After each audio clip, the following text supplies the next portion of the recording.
Власти Махачкалы пиарят сами себя за более чем 1,5 миллиона рублей.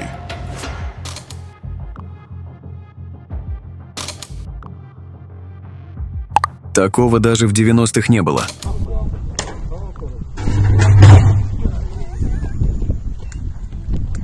Можно ведь пиариться делами?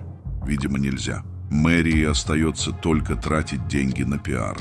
То есть буквально покупать воздух, чтобы гонять его туда-сюда.